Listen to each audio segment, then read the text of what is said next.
Olá, meu amigo e minha amiga, sejam bem-vindos a mais um Portal do José, hoje com assuntos muito importantes e alguns fatos extremamente reveladores que, infelizmente, o maior veículo de comunicação no nosso país não está abordando. Mas isso não significa que o fato em si não esteja acontecendo.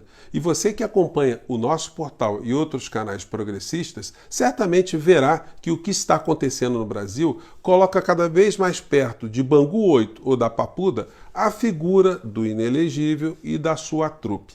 A fila deu mais uma andadinha para frente. Vou conversar com vocês também, mostrar algumas cenas que comprovam que a extrema-direita bolsonarista nada mais, nada menos é do que uma correia de transmissão auxiliar dos grandes grupos econômicos aqui no nosso país e também de grupos econômicos fora do nosso país. Na essência, os grandes veículos de comunicação combinam, estão na mesma direção dessa extrema-direita bolsonarista que toca em assuntos de economia, mas simplesmente de forma superficial. Na essência, eles estão sempre a favor dos grandes interesses dos grandes grupos econômicos no Brasil e fora do nosso país. Bom, vou mostrar para vocês o que está acontecendo, mas antes de mais nada, quero convidar você que está chegando agora ao nosso portal e ainda não nos conhecia, para que você se inscreva aqui conosco, conheça também os nossos outros vídeos. Se você gostar, compartilhe, recomende e, se puder, se inscreva também aqui no nosso clube de membros. Você que é muito bem-vindo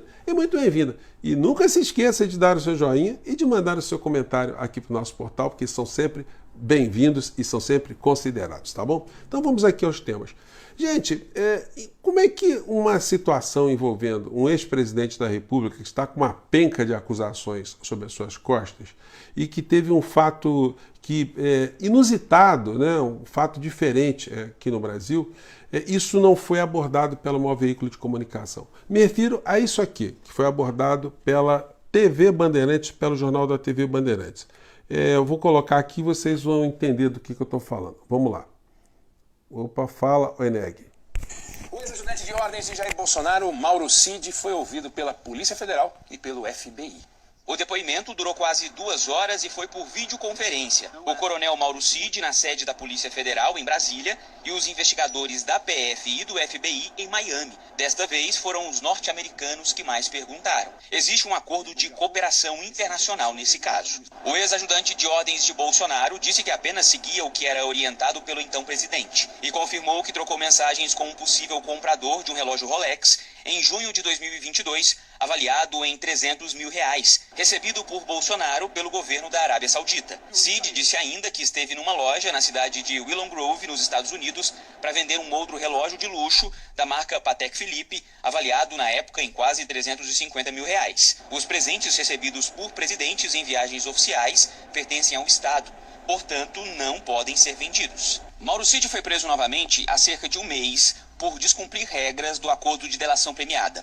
A defesa fez um novo pedido de liberdade e espera que o ministro do Supremo, Alexandre de Moraes, tome uma decisão na semana que vem. De acordo com as investigações, auxiliares de Bolsonaro venderam ou tentaram vender pelo menos... O que acontece é o seguinte, o Mauro Cid, ele participou dessa situação inusitada de prestar um depoimento, mas ali em conjunto da Polícia Federal, ou concomitantemente, né, a Polícia Federal do Brasil e a Polícia Federal norte-americana, né, o FBI. Isso é uma coisa extremamente nova aqui no Brasil, né? Mas isso aí apenas funcionou como mais um elemento de prova para incriminar a figura do inelegível. Porque não tem como o Mauro Cid dizer, né, ou provar que tudo que ele fez foi absolutamente fruto da sua imaginação, né, da sua iniciativa, sem que nenhum tipo de aproveitamento da figura do inelegível. Vamos nos lembrar que o Bolsonaro saiu fugido do Brasil. Ele não tinha perspectiva de voltar, tanto é que ele pegou a grana que ele tinha em banco e transferiu para os Estados Unidos. Então, tudo estava desenhado para ele arcar com consequências dos crimes que ele cometeu aqui no Brasil. Portanto, ele levou uma muamba muito grande e o coronel Mauro Cid, que é considerado número 1, ou foi, né, no Exército Brasileiro, aluno exemplar e tal, não pode alegar que não sabia que estava levando coisas, né, de uma forma ilícita, que vender algo que pertence à fazenda pública não era uma coisa ilegal, né? Agora, por que ele estava fazendo isso? Já se sabe que uma parte do dinheiro que foi arrecadado com a venda desses objetos foi parar na mão do Bolsonaro, porque quem disse isso foi o pai do Mauro Cid, né? Então, isso está fazendo com que um conjunto de provas fique absolutamente irrefutável para colocar a figura do inelegível na condição de réu nessa situação e julgado será condenado, porque não tem como dizer, eu não sabia, essa história que ele achava que o bem era dele, que tinha uma dúvida. Isso é a história que os advogados dele estão contando, mas a legislação brasileira é muito clara nisso aí, né? Não dá para o servidor público, e o presidente da República no caso, ele foi um servidor público, né? Ele não poderia alegar o desconhecimento da lei que poderia pegar e vender um bem, como, por exemplo, um que não apareceu nunca mais, né? E a Polícia Federal está trazendo a comprovação disso, que foi o relógio Patek Philippe. Esse aí foi vendido e acabou. Talvez até o FBI lá, o FBI, né, esteja ajudando a localizar esse bem aí, né? Isso será um elemento adicional de prova. Então a situação do inelegível deu uma complicada e, infelizmente, como eu disse para vocês, né, os grandes veículos de comunicação, ou o maior veículo de comunicação, nada falou. Mas a fila está andando. Bom, e aí no campo da insanidade, né, essa que você ajudou a barrar, eu gosto sempre de sublinhar isso, né? Às vezes a gente está vivendo uma normalidade, a nossa vida aqui está com outras preocupações, e a gente esquece que nós ajudamos a tirar essa gente do poder.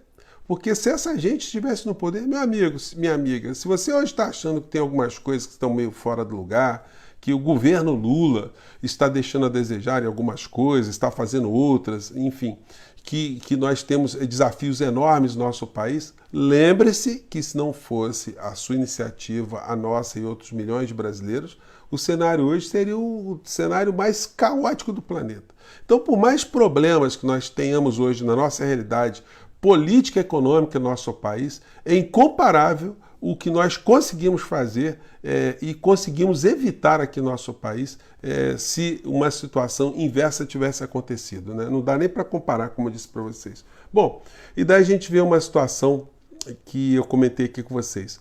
A união dessa extrema-direita bolsonarista com os grandes veículos de comunicação, né? Defendendo pautas idênticas. Percebam só o que esse Gustavo Gayer diz, ele que é a figura hoje é mais estridente junto com Malafaia, sobre a desoneração de folha de pagamento que beneficia a Rede Globo de televisão, que está sendo beneficiado, o Grupo Globo, com o não pagamento, né, como outras empresas, de impostos referentes a recolhimento para o INSS pela cota do empregador, né? Aí a figura está defendendo a mesma pauta, né? Reclamando aqui. Vamos ver o que ele diz aqui. Instituição para a democracia.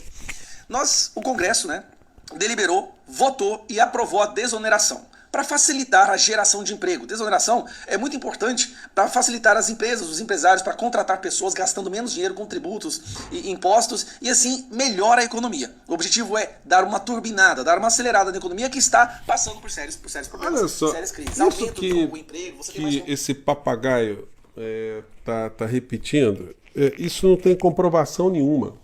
Não existe nenhuma relação de causa e efeito em empresário pagar menos impostos e contratar mais pessoas. É muito simples a equação, gente. Vocês que acompanham nosso portal há mais tempo sabem que até pouco tempo tive um restaurante, né? A gente chegou a ter 42 funcionários, né? E se nós tivéssemos ali uma diminuição do valor de imposto, alguma coisa, a gente não contrataria um funcionário instantaneamente, porque a empresa contrata um funcionário quando está precisando de um funcionário, e não porque teve uma redução de imposto. Quando você tem uma redução de um custo, imposto é um custo, você aumenta o seu lucro, a sua margem de lucratividade. E é atrás disso que esses grandes grupos econômicos estão. Eles não estão pensando em gerar emprego porcaria nenhuma, né? E aí o que diz a extrema-direita se coaduna com o que diz o Jornal Nacional, que fez ontem uma campanha, né, gigantesca contra a derrubada dessa desoneração. Ou seja, eles não querem pagar impostos como os outros brasileiros. E aí reclamam que o governo